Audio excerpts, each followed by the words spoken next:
এসএলএসটির result challenge হতে চলেছে, এই বিষয়টা আজকে সংবাদ মাধ্যমের থেকেই জানা। গতকাল এসএসসির একাদশ এবং দ্বাদশের রেজাল্ট পাবলিশের পরেই সাইবার হঠাৎ ক্রাশ। কেন? সামান্য 2,29,606 জনের রেজাল্ট দেখার জন্য সাইবার ক্রাশ, এটা একটা বড় প্রশ্নের বিষয়। শুধু কি এটা সাইবার ক্রাশ, না এর পেছনে কোনো উদ্দেশ্য ছিল, সেটাই আলোচনা আজকের এই ভিডিও।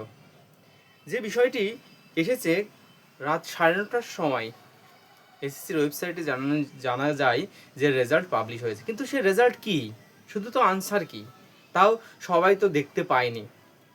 কিছুক্ষণের পর নেই সে সমস্ত কিছু আউট অফ লিস্ট ক্রাশ যেটাকে বলে। এটা কি ইচ্ছাকৃত না অনিচ্ছাকৃত, সেই বিষয়ে আজকের এই ভিডিও বার্তা।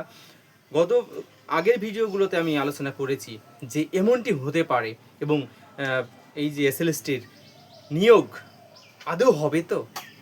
এখন একটাই প্রশ্ন যে এসএলএসটি নিয়োগ আদৌ হবে তো, না নতুনদের সাথে পুরনোদের যে একটা মিল সেটা আদালতেই থেকে যাবে, শুধু শুনানির পর শুনানি। সেটাই আজকে আমরা আলোচনা করব। আজকের ভিডিও এসএসসি রেজাল্টকে চ্যালেঞ্জ। কারণ এসএসসি যে রেজাল্ট দিয়েছে তা মডেল অ্যান্সার কির সাথে খুব একটা পার্থক্য আসেনি।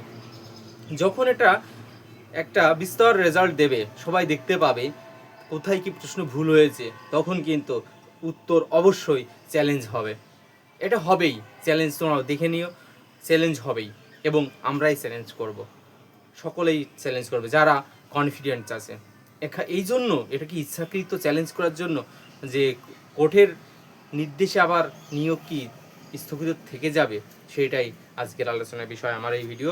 তোমরা যারা ভিডিও দেখছো সকলে নিজেদের স্কোর কতটা দেখতে পেলে, কত হয়েছে সেটা কমেন্টের মাধ্যমে বলো, এবং কার কত হচ্ছে সেটা আমরা দেখে সামনে আমরা 12 তারিখের পর্যন্ত বলেছে, 12 তারিখে যে তালিকাটা প্রকাশ করতে চেয়েছে, আদেও কি সেই 12 তারিখে তালিকা প্রকাশ করতে পারবে? আমার কিন্তু মনে হচ্ছে না। যা অবস্থা আছে 12 তারিখে, যে অভিজ্ঞতার 10 নম্বরের যে শুনানি রয়েছে, সেটাও কিন্তু একটা বিরাট প্রশ্নের মধ্যে থেকে যাচ্ছে।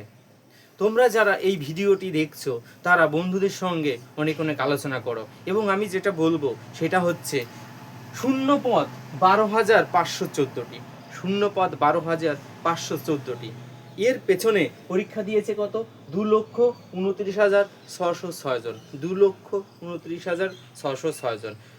এই যে একটা কম সংখ্যক ভ্যাকান্সি, মানে শূন্য পরীক্ষার্থীরা পরীক্ষা দিয়েছে, তবুও এইরকম একটা রেজাল্ট করতে এত দেরি কেন?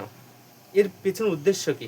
আবার শ্রদ্ধেয়ভাজন মহাশয়েরা বলছেন যে এটা একটা পূর্ণতা পেল। এটা কি আসলেও পূর্ণতা পেল?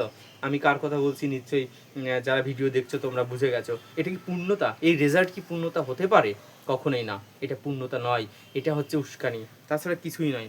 রেজাল্টের তালিকা প্রকাশের ভয়, আরও একটা হিডিং রেখেছি তালিকা প্রকাশে ভয়। তাহলে কি এসএসসি কমিশন তালিকা প্রকাশ করতে ভয় পাচ্ছে, যেন তালিকা এত স্কোর কম হবে বা বেশি হবে, আবার কি বড় আন্দোলন হবে, এর ভয়ে কি তালিকা প্রকাশ করতে ভয় পাচ্ছে?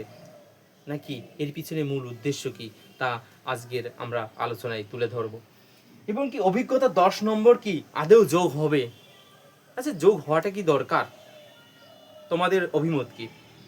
আমার অভিমত, ক্যান্ডিডেট অভিজ্ঞতার 10 নাম্বারও কাউকে দিতে হবে না। এটা অন্য একটা ক্রাইটেরিয়ার মাধ্যমে বিশ্লেষণ করতে হবে। অভিজ্ঞতা, তাহলে নতুনরা কোনোদিনও চাকরি পাবে না। আমি বলে দিচ্ছি, নতুনরা তাহলে কোনোদিনও চাকরি পাবে না যদি অভিজ্ঞতার নম্বর থেকে যায় আজীবন। আমি বলছি ফ্রেশার্সরা কখনোই সুযোগ পাবে না, কারণ কম্পিটিশনে এক্সামে 10 নাম্বারকে অতিক্রম করা কখনো এটা চিন্তার একটা বাইরে। আমি বলবো যে এই 10 নাম্বারই সমস্ত কিছু বদলে দেবে। যা এই 10 নাম্বার কেন, এই 10 নাম্বার তাহলে ফ্রেশার্সরা পাবে না কেন? কোনোদিন ফ্রেশার্সরা পাবে না যদি এরকম নিয়ম থেকে যায়। সংবিধানের কোন রুলসে এগুলো লিপিবদ্ধ আছে তাও জানতে চেয়েছে।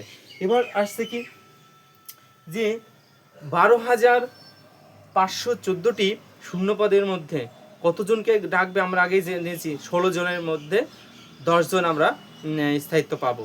কিন্তু আদেও কি এই বিষয়টা আসবে? মেন তালিকা, চূড়ান্ত তালিকা কি হতে পারে? হবে না। আদেও আমার মনে হচ্ছে যে বিচার ব্যবস্থার মধ্যে শুনানির পর শুনানি থেকে যাবে, এটাই আশঙ্কা করা যাচ্ছে।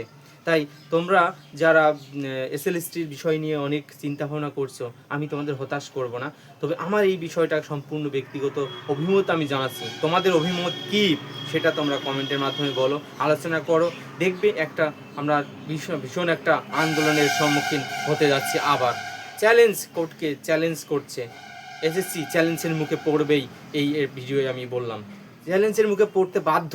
কখনোই 31শে ডিসেম্বরের মধ্যে কখনোই একাদশ দ্বাদশের কাউন্সিলিং সম্পূর্ণ করা সম্ভব নয়। এটাই হচ্ছে তোমরা দেখে নিও। এটা আমার ব্যক্তিগত অভিমত যে এটা আদৌ সম্ভব নয়। তোমাদের অভিমত কি তোমরা কমেন্টে বলো।